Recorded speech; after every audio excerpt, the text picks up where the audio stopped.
lot of nuts!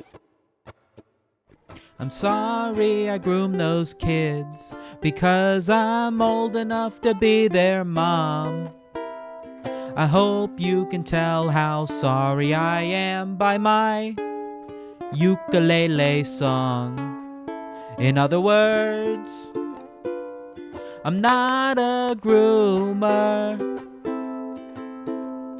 In other words, I might be a groomer.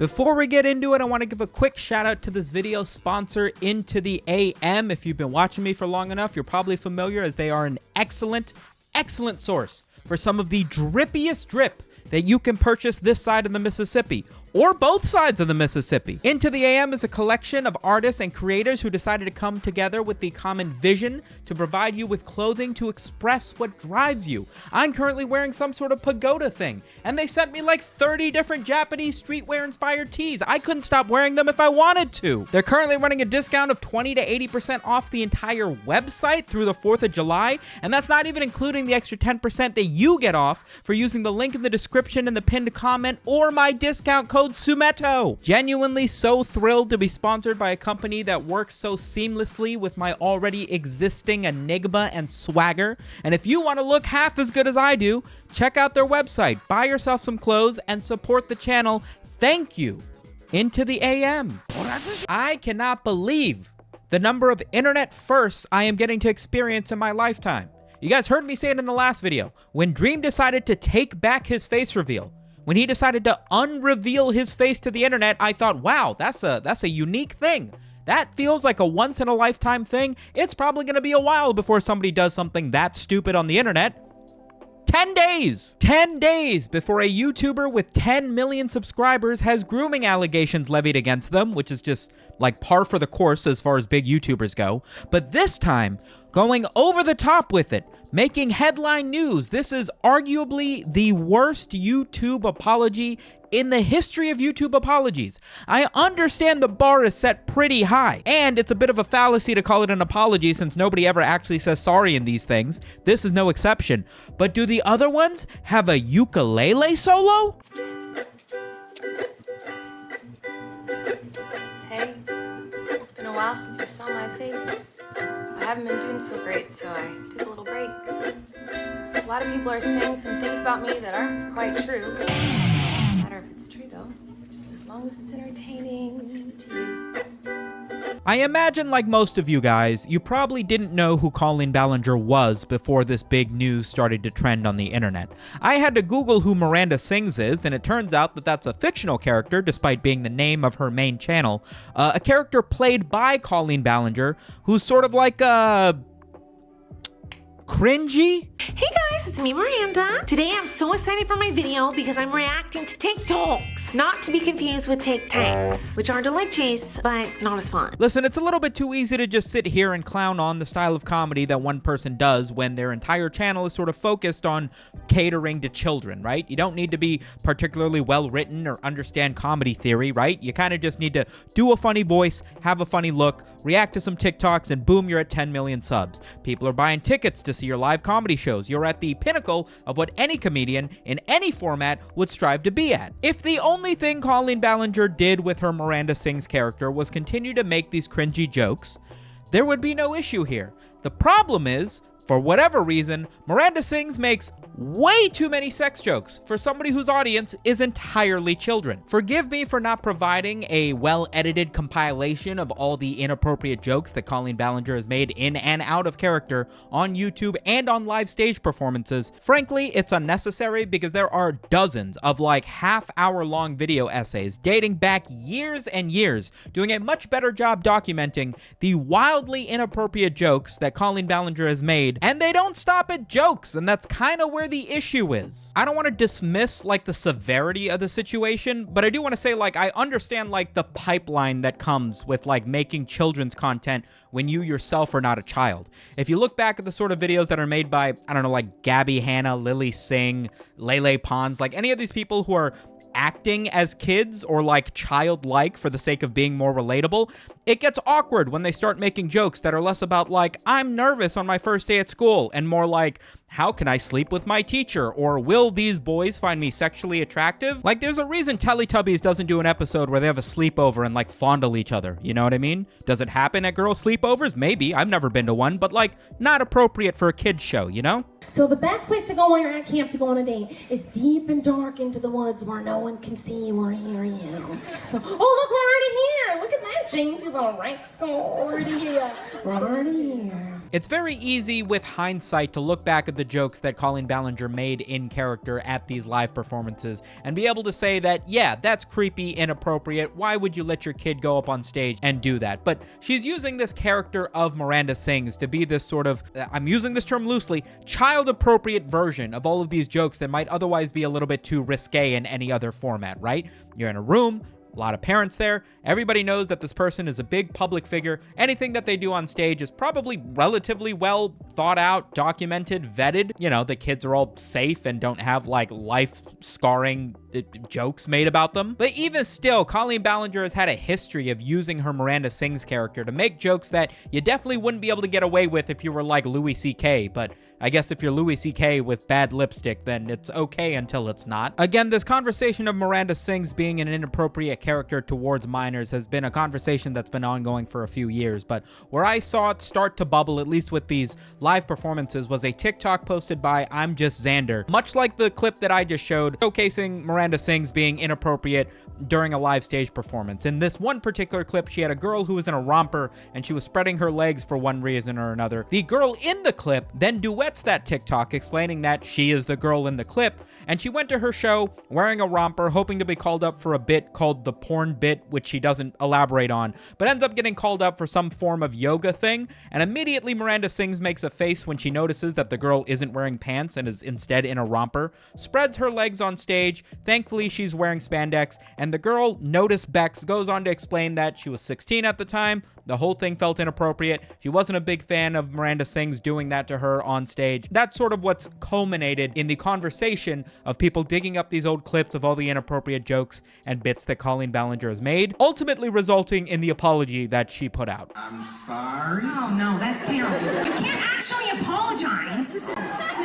Oh, that person you saw, that wasn't me. I don't even know who that is anymore. So a children's entertainer slips in a few jokes that aren't child appropriate. What's the issue, Samet? You've never seen a birthday clown smoke a cigarette in the middle of his act? Unfortunately, it doesn't stop there. I'm gonna have to summarize a tremendous, like hours and hours of video essays doing a proper expose on Colleen Ballinger down into just a few bullet points for your convenience. She does unboxings on her vlog channel, and in one episode, she got a pair of underwear for whatever reason. One of the fans in the chat asked for it, and so that entire story's been summarized down to Colleen Ballinger sends her underwear to an underage fan, which is technically what happened and was a headline that people sort of ran with for a bit. She's also got a group chat of sorts. Think of it akin to like a Discord server where she can communicate with her fans, saying things like, hey guys, there's a new video this week. Remember to smash that like button. And also, what was your first period like? And what is your guys' favorite sex position? Again, she's 30. Wikipedia defines child grooming as establishing an emotional connection with a child under the age of consent or their family to lower the child's inhibitions with the objective of SA.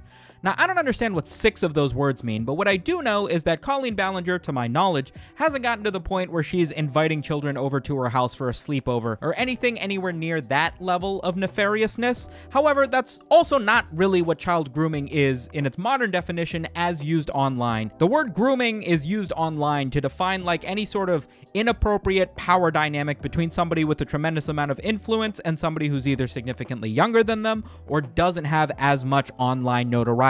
So even if you're not getting caught in 4K HD trying to meet up with a 14-year-old only to claim that you only showed up after eating a cupcake, if you're behaving inappropriately with those under the age of consent online and you are somebody with a tremendous amount of influence like a YouTuber or an online personality, you're a groomer. Now that we have all the setup to this ukulele apology, I can't believe it took this long, let's get into the apology itself. All aboard the toxic gossip train.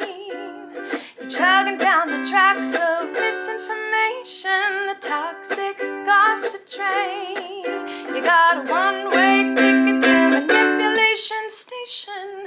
It's hard to cover all the facets of this video that culminate in it being the worst YouTuber apology in the history of apologies. For one, it doesn't necessarily hit all the bullet points you would expect. She's not fake crying or on her kitchen floor. However, it does hit a lot of other bullet points, such as using her pets for sympathy in one way or another, claiming that she's already matured past the mistakes that were deep in her past. My biggest gripe with this is that the video's 10 minutes long, like almost on the nose, 10 minutes, 19 seconds. Like she was expecting this to get monetized and make money on the ads. I know that's like a very easy low blow, like, oh, YouTuber made his video 10 minutes long, opinion completely disregarded, you're only in it for the money. But like this I don't feel like this needed to be 10 minutes long. You could have either strummed the ukulele for comedic effect while just talking to the audience like a normal person, you know, the way that like Dimitri Martin used to do with a guitar when he was doing a stand-up, or you could have gone full sketch comedy and turned this into a song about cancel culture the way that it feels like she kind of wanted to.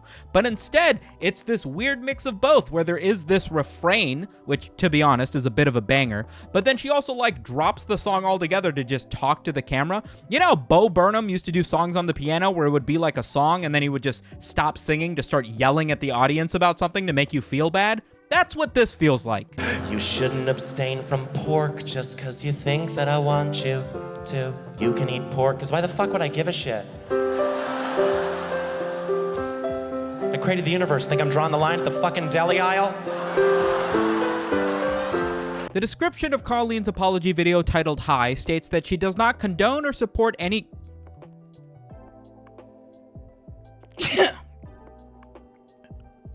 She does not condone or support any kind of online bullying or hate towards anyone ever.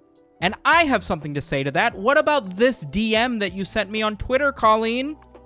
Even though my team has strongly advised me to not say what I want to say, I recently realized that they never said that I couldn't sing what I want to say. So. Your team advised you not to speak on the situation, and you took that as an opportunity to instead sing about the situation? What in the Ariana Grande's character in Victorious kind of logic is that? He didn't say I couldn't say. I don't know if Anthony Fantano has gone ahead and done his review on this, but I'm going to go ahead and say that it's not good. Although, this track does have a few moments. I would like to point out the lyric, "The only thing I've ever groomed is my 2 cats." Kinda bars. The only thing I ever groomed was my cats. Listen, the verdict is still out on how old her 2 Persian cats are, so I'm not letting Miranda off the hook just yet, but that's not the only line that we gotta pay attention to. The classic, the iconic, the bar that everybody's getting tattooed on their lower rib cage is Miranda Sings' lyric, "I'm not a groomer, I'm just a loser." And the only thing I've ever groomed is my 2 Persian cats. I'm not a groomer. I'm just a loser. Oh, you think I'm a groomer? You think I'm a groomer, huh? How about now?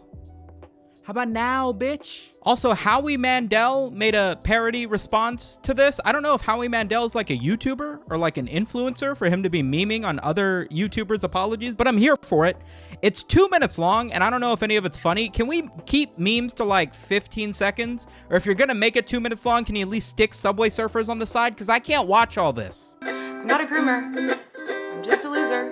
I'm not a predator, even though a lot of you think so. I don't have a setup for this next clip, and it has nothing to do with Colleen Ballinger, but it's parodying that show about the autistic doctor, and it left me short of breath for 6 to 8 hours. This is my impression of every Good Doctor clip that I've seen. Doctor, I'm the gay character, and I'm thick. You have acquired immune deficiency syndrome because you are gay and you have gay sex with men, which means you have AIDS. Oh my god, you're saying because I'm gay I have AIDS? Maybe if you weren't a homo gay little pansy boy, then you would. I can't. A huge shout out to Into the AM for sponsoring this video. Remember to click the link in the description or use discount code SUMETO to get an extra 10% off your already dope order. It's right below the like and the subscribe button. Wink, wink, nudge, nudge. Big shout out to the Patreon boy scrolling in the back, and I will catch you guys on the next one. Peace.